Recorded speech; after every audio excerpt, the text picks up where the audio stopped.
सारे। तो बेचारी वो यूं ही परिक्रमा लगा के और क्या सोमती मैया देख लीजिए कहा मत। भगवान भूत भावन भूतेश्वर आकाशवाणी कर कर कहते हैं ब्रह्मा तुम झूठ बोल रहे हो, तुम्हें सिर नहीं मिला, क्योंकि शिवलिंग में सिर ढूंढना कठिन है। 33 कोटि देवता वही है, तुझ में रब दिखता है यारा, मैं क्या करूं, हर एक उसमें समाया है, फिर जाऊं मैं कहां जाऊं, सब कुछ वो नजर आ कहा। महाराज बाबा भोलेनाथ की कथा कहती है, तब ब्रह्मा जी बोले अगर विश्वास ना हो तो केतकी के पुष्प से पूछो। केतकी के फूल से पूछा भगवान विष्णु ने, क्या ब्रह्मा जी को सिर मिला? केतकी का फूल बोलता है हाँ ब्रह्मदेव को सिर मिला। इतने में आकाशवाणी हो गई है केतकी का पुष्प झूठ बोल रहा है। और भगवान शंकर ने कहा केतकी के पुष्प तू झूठ बोल रहा है, मेरी साक्षी में झूठ बोल रहा है, जा मैं तुझे श्राप देता हूं, सारे देवताओं पर तू चढ़ेगा पर कभी शंकर पर नहीं चढ़ेगा। और अगर भूल से भी कोई केतकी का फूल शंकर पे चढ़ा देगा तो 1000 गौ हत्या के बराबर दोष लग जाएगा। इसलिए केतकी का फूल सारे देवता पे चढ़ता है पर शंकर पे नहीं चढ़ता। शिव सब समर्पित नहीं होगा। तुलसी तो एक बार शंकर पे चढ़ भी जाती है वैकुंठ चतुर्दशी को, पर केतकी तो चढ़ती नहीं। दुर्वा चढ़ा लो, खूब चढ़ाओ, दुबा वगैरह शंकर जी खूब चढ़ाई, माना नहीं। गणेश जी को भी दुर्वा चढ़ती, बहुत प्रिय गणेश जी को दुर्वा। दुर्वा का भी प्रमाण बहुत है महाराज गणेश पुराण में, आप लोग पढ़े होंगे गणेश पुराण, पढ़िए, बहुत प्रमाण। पुराने समय में अन्नलासुर नाम का राक्षस था, क्या नाम था उसका? अन्नलासुर। और वो अन्नलासुर का पाप और पुण्य इतना प्रबल था कि लोग परेशान हो गए थे अन्नलासुर से। सारे देवता उसको मार नहीं सकते थे। अब देवताओं के हाथ से मरे नहीं तो करें क्या? भगवान शंकर के पास खबर गई, भोलेनाथ मारो इसको। शंकर भगवान उठे नहीं और भोलेनाथ जी ने गणेश जी से कहा जा जरा अन्नलासुर को मार। अन्नलासुर को मारने के लिए गणेश जी गए। गणेश जी ने जाकर देखा तो इसको मारूं तो मारूं कैसे, क्योंकि अन्नलासुर के जितने पाप उतने पुण्य भी हैं, लेवल बराबर का चल रहा है। अब करूं तो करूं क्या? तो भगवान ने कहा इसको मारने का एक ही साधन है, इसको मारे बिगर इसको निगल जाता हूं। तो गणेश जी महाराज ने श्वास तेज खींची और खींचते से गणेश जी ने उस अन्नलासुर को अपने पेट में ले लिया। लेते से ही गणेश जी के पेट में इतनी जलन हुई कि भगवान शंकर के पास दौड़े, भोलेनाथ भोलेनाथ। पिताजी ने कहा क्या हुआ? अरे पिताजी मेरा पेट जल रहा है, मेरे पेट की तपन मुझे बहुत परेशान कर रही है। भगवान ने कहा हुआ क्या? मैंने अन्नलासुर को निगल लिया, क्योंकि इसके पाप पुण्य बड़े प्रबल थे। भगवान ने देखा कि इसके उदर में तृप्ति नहीं हो रही। भगवान ने उसी समय पर दुर्वा को तोड़कर गणेश जी को खिला दिया। खिलाते से ही अन्नलासुर जो अंदर था उसको तृप्ति का अनुभव हो गया, वो शंकर की शरण में चले गया। तब से शास्त्र कहता है जो गणेश जी को दुर्वा चढ़ाते हैं तो मनवांछित फल की प्राप्ति होकर जीव शिव धाम को चले जाता है। इसलिए हमारे यहाँ दुर्वा का प्रमाण शास्त्र वर्णित करता है। 3 जगह की दुर्वा होती है। कितनी जगह की? जम के बोलिए। 3 जगह। पहली दुर्वा कुएं के पास की, जम के बोलो, कुएं के पास की। दूसरी दुर्वा नदी के तट की। तीसरी दुर्वा बगीचे की, खुली जगह। 3 जगह की दुर्वा है। कुएं के पास की दुर्वा तांत्रिक दुर्वा कहलाती है। कौन सी दुर्वा है? तांत्रिक दुर्वा। जब व्यक्ति को कोई काम निकलवाना है और वो काम नहीं हो रहा, बहुत परेशान हो गए, बहुत कष्ट भोग रहा है और काम नहीं बन रहा, तो कुएं के पास में से दुर्वा को तोड़ कर लाओ, 21 दांत उसकी बांध कर गणेश जी का जो दांत टूटा हुआ है उस ओर पर दुर्वा को ले जाकर चढ़ा दीजिए, आपका काम सफल हो जाएगा मात्र 3 महीने के अंदर। उसको कहते हैं तांत्रिक दुर्वा। दूसरे नंबर की दुर्वा होती है नदी के पास की दुर्वा, जिसको अघोई दुर्वा कहते हैं। अघोर दुर्वा को अगर व्यक्ति के शरीर में कोई रोग है, कोई बीमारी है, कोई कष्ट है और व्यक्ति परेशान हो रहा है तो अघोर दुर्वा को लाकर उसके 11 डांट बनाकर और गुच्छ बनाकर गणेश जी का जो पूर्ण दांत है उस ओर समर्पित करना पड़ती है। और उस दुर्वा का एक एक भाग धीरे धीरे चबा चबा कर सुबेरे नन्हे पेट खाना चाहिए। तो व्यक्ति का घुटना, कमर, सिर, ब्लड प्रेशर, शुगर, बीपी जो भी हो, चर्म रोग, ये सारे रोग उसके धीरे धीरे समाप्त होने लगते हैं। इसको अघोर दुर्वा कहते हैं महाराज। मोक्ष दुर्वा, मोक्ष दुर्वा जो बगीचे में लगी होती है वो भगवान कार्य सिद्धि के लिए, शंकर की शरणागति के लिए, गणेश की शरणागति के लिए समर्पित की जाती है। उसमें कोई मांगने का भाग नहीं होता, उसमें केवल समर्पण का भाग। दुआ के बराबर कोई उपाय भी नहीं है दुनिया दुर्गा महाराज। आज भी शास्त्र कहता है अगर कुएं के पास की 21 दुर्वा, कितनी दुर्वा जम के बोलिए 21, कुएं के पास की 21 दुर्वा, बालचंद्र गणेश चतुर्थी के दिन गणेश जी महाराज को वो 21 दुर्वा का गुच्छ लेकर बालचंद्र गणेश का नाम लेकर उस दुर्वा को घर में ले आइए। और यदि किसी व्यक्ति को पथरी है, किसी भी व्यक्ति को पथरी है, उसको वो 21 दुर्वा धीरे धीरे चबा चबा कर नन्हे पेट खिलाना चालू कर दो। 21 दुर्वा 21 दिन तक खिलाओगे, पथरी गलकर बाहर निकल जाएगी, ऑपरेशन कराने की जरूरत नहीं पड़ेगी। मिश्री के साथ उसको खिलाना। कौन सी दुर्वा? कुएं पास की। महाराज शास्त्र कहता है जिनको मसों की बीमारी होती है उसको कुएं के पास की दुर्वा में सफेद दुर्वा, कुएं के पास जो दुर्वा लगती है उसमें एक सफेद दुर्वा भी होती है, उसमें से 11 दुर्वा सफेद लेकर आ जाइए। और सफेद दुर्वा को लाकर शिव मंदिर में, जहां पर अभी आपको बताया था कि गणेश जी का स्थान होता है राइट पर, उस पर टच कर कर बाल गणेश का स्मरण कर कर, बालचंद्र गणेश का स्मरण कर कर उसको पीस कर दही के साथ खिला दीजिए, मसों की बीमारियां समाप्त हो जाती है। इतना प्रमाण है महाराज दुर्वा का, इतना प्रमाण है जीव, परंतु विश्वास करे तब। और विश्वास नहीं है क्योंकि दुनिया के लोगों को पहले डॉक्टर में पैसा भरना पसंद है, पर सत्कर्म के लिए भगवान के भजन का, चित्त चिदान वृत्ति का कर्म करना कठिन। धारण कर उसकी श्रेष्ठ शास्त्र कह रहा है केतकी के पुष्प को भगवान ने श्राप दे दिया,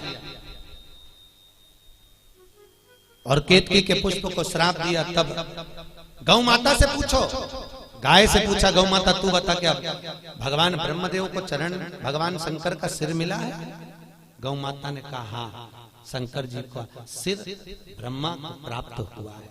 इतने में फिर आकाशवाणी हो गई और भगवान शंकर शिवलिंग में से आकाशवाणी कर कर बोले, ए ब्रह्मदेव, ये आकाशवाणी में भगवान कर रहे हैं, ये गौ माता झूठ बोल रही है। ए गौ माता, तू जगत की माँ होकर, जगत का लोग तुझे माँ कहते हैं, मातृत्व संबोधन से तुझे संबोधित किया जाता है, और तू झूठ बोल रही है। ए गौ माता, मैं तुझे श्राप देता हूँ कि तेरा पूरा शरीर पूजा जाएगा पर तेरा मुख अपूज्य माना जाएगा।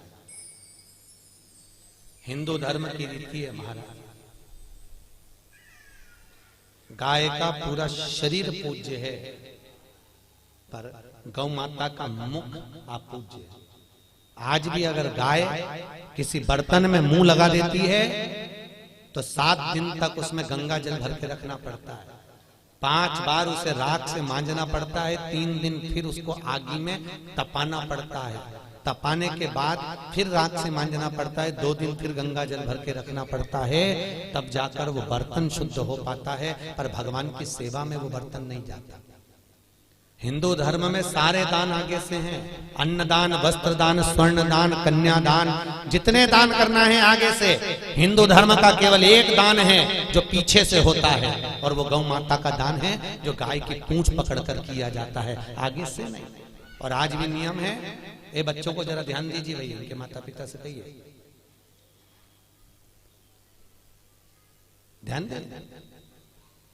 गौदान आज भी प्रमाण है गौ माता के दान का, गौदान का। अगर गौ माता का दान दिया जाता है तो गौदान करने के बाद गौ माता की परिक्रमा पूरी नहीं लगाई जाती। कहां से लगाते हैं? पीछे से दान कर कर नीचे से निकल कर सामने आ जाते, पीछे आ जाते हैं, पर सामने नहीं जाते। अगर गौदान करते समय, क्योंकि संकल्प बोला जाता है, आपका नाम, पिता का नाम, गोत्र, जब संकल्प बोला जाता है तो संकल्प को बोलने के बाद हम जब छोड़ते हैं दान छोड़ने पर पीछे से दान छोड़कर नीचे से निकलकर पीछे आओ, आगे मत जाओ। अगर विद्वान ब्राह्मण होगा तो तुरंत मना कर देगा, गौदान कर रहे हो तो आगे मत चले जाना। क्यों? अगर गाय के आगे दान वाले दिन चले जाते हो तो तुम्हारी 7 पीढ़ी में अगर किसी ने गौ का दान करा होता है तो वो निष्फल हो जाता है, उसका पुण्य समाप्त हो जाता है। इसलिए गौ माता का दान देकर, पूंछ पकड़कर दान देने के बाद नीचे से निकलकर वापस पीछे आते हैं, पर आगे नहीं जाते, सम्मुख नहीं जाते। सारे देवताओं की परिक्रमा आगे से, पर गौ माता की परिक्रमा पीछे से चालू होती है। झूठ बोला है, और गौ माता ने एक बार झूठ नहीं बोला। एक बार गया नदी के तट पर जब दशरथ जी के प्राण छूट चुके थे और दशरथ जी बैकुंठ जा रहे थे, तब दशरथ जी ने कहा था, राम मुझे तर्पण तिलांजलि पिंड दे दो। राम जी ने कहा, पिताजी पिंड में कल बना कर दे दूंगा, मेरे पास अन्न नहीं है। राम जी भिक्षा मांगने गए, माता सीता स्नान करने गई, और जैसे ही सीता जी स्नान करने गई तो दशरथ जी आ गए, बहू मुझे पिंड दो। सीता जी कहती है, मैं कैसे पिंड दे सकती हूँ, मैं तो बहू हूँ, मुझे बहू भी पिंड देगी चलेगा, तुम पिंड दो नहीं तो मैं नरक चले जाऊंगा। सीता जी ने पंडित जी से पूछकर, ब्राह्मण से पूछकर बालू रेत का पिंड बनाया। एक पिंड सीता जी ने ब्राह्मण को दिया, दूसरा पिंड गौ माता को दिया, तीसरा पिंड फाल्गु नदी को दिया, चौथा पिंड दशरथ जी को दिया। दशरथ जी पिंड लेकर चले गए। थोड़ी देर बाद राम जी आ गए। राम जी ने कहा, ले सीता पिंड बनाओ। सीता जी ने कहा, पिंडदान तो मैंने कर दिया, ना मानो तो पंडित जी से पूछो। पंडित जी से पूछा, पंडित जी पिंडदान करा? पंडित जी ने मन में सोचा, बालू रेत का पिंड दिया, क्या मेरा पेट भराएगा? चावल का पिंड मिलेगा तो पेट भराएगा। पंडित जी ने कह दिया, कोई पिंडदान सीता ने नहीं करा। सीता जी ने आंख में आंसू भरकर श्राप दे दिया, अरे ब्राह्मण, तूने ही पिंडदान करवाया और तू झूठ बोला। मैं तुझे श्राप देती हूँ ब्राह्मण, तो कितना भी जोड़ लेना, तेरे हमेशा कमी ही पड़ेगी। ब्राह्मण को श्राप दिया। गौ माता से पूछा, गौ माता तुम तो बोलो कि मैंने पिंडदान करा, पर गाय ने भी झूठ बोल दिया। तो सीता जी ने कह दिया, तेरा पूरा शरीर पूजा जाएगा पर तेरा मुख अपूज्य होगा। फिर फाल्गु नदी से पूछा, नदी तू बोल मैंने पिंडदान करा। फाल्गु नदी ने मना कर दिया। सीता जी ने फाल्गु को श्राप दे दिया, ए गया नदी, ए फाल्गु नदी, मैं तुझे श्राप देती हूँ, जब तक तुझे खोदे नहीं तुझ में पानी निकले नहीं। अब फाल्गु में, कभी आप लोग गया जी गए होंगे तो गया जी में जाकर देखना, पूरी नदी पर बालू रेत जमी होती है, इतना सा खोदो तब उसमें पानी निकलता है, तब लोग उसमें पिंडदान करते हैं। गए हो तुम लोग? कोई जिसने देखा हाथ उठा, देखा है ना सबने? तो उसमें खोदना पड़ता है, तब उसमें पानी निकलता है, तब लोग उसमें पिंडदान। फाल्गु तुझे श्राप। तब दशरथ जी का हाथ निकलकर उस गया नदी में आया, जिसको राम जी ने छू लिया तो पत्थर का हो गया। तब प्रमाण मिला कि सीता सत्य बोली है, पर यहाँ गौ माता तू असत्य बोली है। शिव जी कह रहे हैं तेरा मुख अपूज्य होगा, ब्रह्मा जी कह रहे हैं ये आकाशवाणी झूठी है, तो भी ब्रह्मा नहीं मान रहे। तब भगवान शंकर को क्रोध आया। शिव जी ने अपने पांव के अंगूठे के नख को तोड़ा और तोड़कर फेंका। फेंकते से उससे काल भैरव को प्रकट कर लिया। काल भैरव जैसे प्रकट हुआ, हंसता हुआ काल भैरव प्रकट होकर बोला, बोलो महादेव क्या करना है, क्या आज्ञा है? शंकर जी ने कहा, काट दे ब्रह्मा का सिर जो झूठ बोल रहा। ब्रह्मा जी के 5 सिर थे। काल भैरव ने अपने पांव की उंगली के छोटे नख को तोड़कर जो फेंका, फेंकते से ब्रह्मा जी का सिर कट गया। और जो सिर कटा ब्रह्मा जी का तो लुढ़कता गया, रक्त निकलता गया। जितनी दूर तक ब्रह्मा का सिर लुढ़का, उससे जो रक्त निकला उससे कर्मनाशा नदी प्रकट हो गई। कौन सी नदी है? कर्मनाशा। लखनऊ से काशी के बीच में है, इलाहाबाद मार्ग। यूपी गवर्नमेंट ने बड़े बड़े बोर्ड लगा के रखे हैं, इसमें हाथ ना धोइए, इसमें पाँव ना धोइए, ये कर्मनाशा है। कर्मनाशा नदी का नियम है, अगर कोई भूल से भी हाथ धो लेता है तो उसकी 7 पीढ़ी में करा हुआ दान, पुण्य, सत्कर्म, उद्यापन, व्रत सब नष्ट हो जाता है। पूरी दुनिया में केवल एक ही नदी है जिसपे कुत्ता भी पानी नहीं पीता, तो कर्मनाशा। कोई पशु उसमें मुंह नहीं मारता, क्या वो कर्मनाशा, जो ब्रह्मा जी के रक्त से उत्पन्न। नेट पे सर्च करोगे तो 20 किलोमीटर निकलेगी, शिव महापुराण में 14 किलोमीटर की। नहीं तो कई लोग प्रश्न खड़ा करते थे महाराज इसमें तो 20 किलोमीटर बताना, 14 किलोमीटर बोल। शिव पुराण में 14 किलोमीटर, वैसे निकालोगे नेट पे तो 20 किलोमीटर निकलेगा। कर्मनाशा नदी, जिस नदी को बड़े बड़े विद्वान संत महात्मा जोगी सन्यासी कोई ब्राह्मण जन अच्छे अच्छे विद्वान जिनने पूजन पाठ करा होगा, गायत्री का स्मरण करा होगा, वो कभी भी कर्मनाशा के नदी के पार अगर रिश्तेदारी भी होती है तो कभी नहीं जाते। वो कर्मनाशा नदी है जो ब्रह्मा के रक्त से बनी। ब्रह्मा जी के मुख अब मौन हुआ, अब चुप हुआ, तब भगवान विष्णु ने शंकर जी की आराधना करी। भोलेनाथ कृपालु दया करिए, हे कुछ करुणा कर,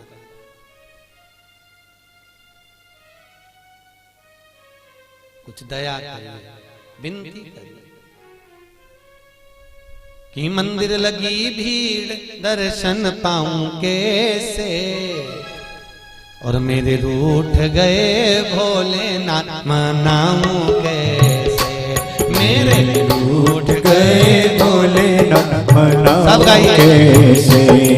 ओ मंदिर लगी भीड़ दर पे जाऊं कैसे, ओ मंदिर लगी भीड़ दर्शन पाऊं कैसे, मेरे रूठ गए भोलेनाथ मनाऊं कैसे, मेरे रूठ गए भोलेनाथ मनाऊं कैसे। हो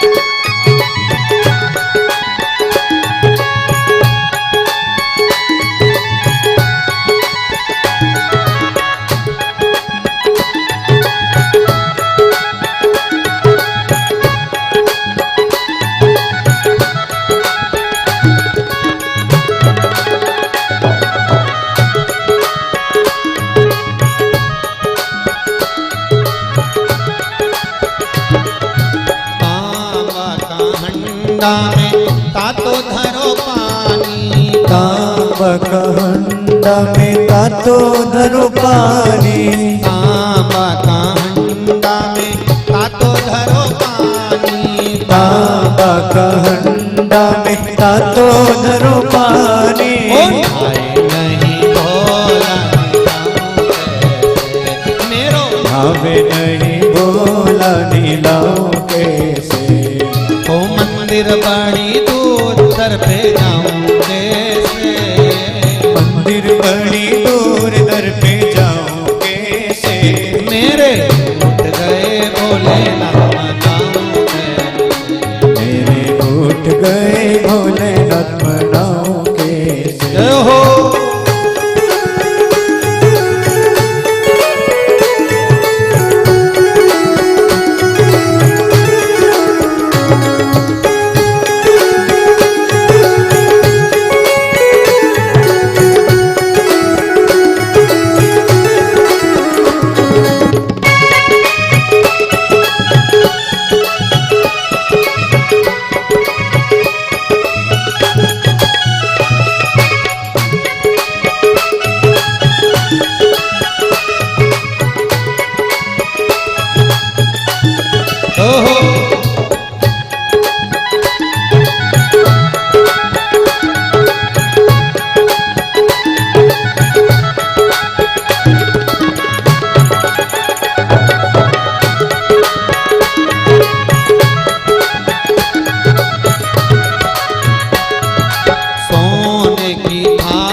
जल पानी, सोने की जारी में गंगा जल पानी, सोने की झारी में गंगा जल पानी। ओ पीवे नहीं भोला पिलाऊं कैसे मेरो, पीवे नहीं भोला पिलाऊं कैसे। ओ मंदिर बड़ी दूर दर पे जाऊं कैसे, मंदिर बड़ी दूर दर पे जाऊं कैसे। मेरे उठ गए भोलेनाथ मनाऊं कैसे, मेरे उठ गए भोलेनाथ मनाऊं कैसे। जय हो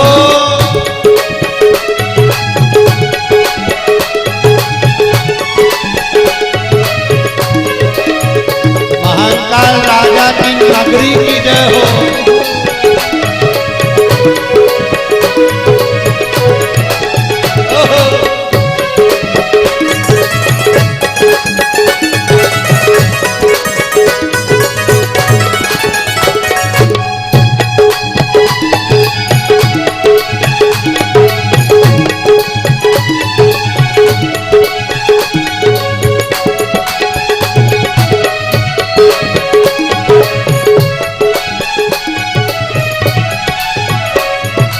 मखमल गदा मोतियन तकिया, मखमल गदा मोतियन तकिया, ओ मखमल गदा मोतियन तकिया, मखमल गदा मोतियन तकिया। ओ सोए नहीं भोला सुनाऊं कैसे मेरो, नहीं भोला सुनाऊं कैसे। ओ मंदिर बड़ी दूर दर पे जाऊं कैसे, मंदिर बड़ी दूर दर पे जाऊं कैसे। ओ मंदिर बड़ी दूर दर पे जाऊं कैसे, मंदिर बड़ी दूर दर पे जाऊं कैसे। मेरे उठ गए भोलेनाथ मनाऊं कैसे, मेरे उठ गए भोलेनाथ मनाऊं कैसे। ओ मेरे उठ गए भोलेनाथ मनाऊं कैसे, ओ मेरे रूठ गए भोलेनाथ मनाऊं कैसे। मेरे उठ गए भोलेनाथ मनाऊं कैसे, मेरे रूठ गए भोलेनाथ मनाऊं कैसे। हर हर आवाज नहीं आई। दीन बंधु दयालु दया कीजिए, जो दोनों हाथ उठा के जम के हर हर महादेव नहीं बोले उसे उठा लीजिए। हर हर अब कितने बढ़िया बोले, हे भगवान ना जाने तुमको भी कहीं क्या हो जाता है। ठंड लग रही क्या,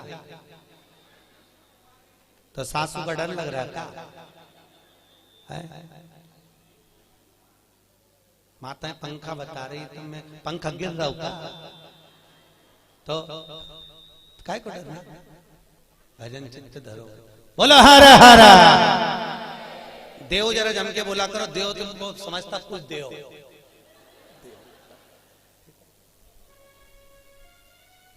बड़े उसके जैसा दुनिया में कोई दयालु नहीं होगा मेरे शिव जैसा, बहुत बहुत एडवांस।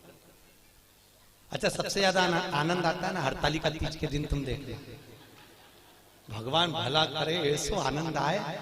इतनी बड़ी थाली में केला के पत्ते के ऊपर बालू रेत का शंकर जी बनाए और पूरे मोहल्ले की माताएं थाली भर भर के सामान लाए और ऐसी पल्लू ले लेके माताएं ककड़ी भुट्टा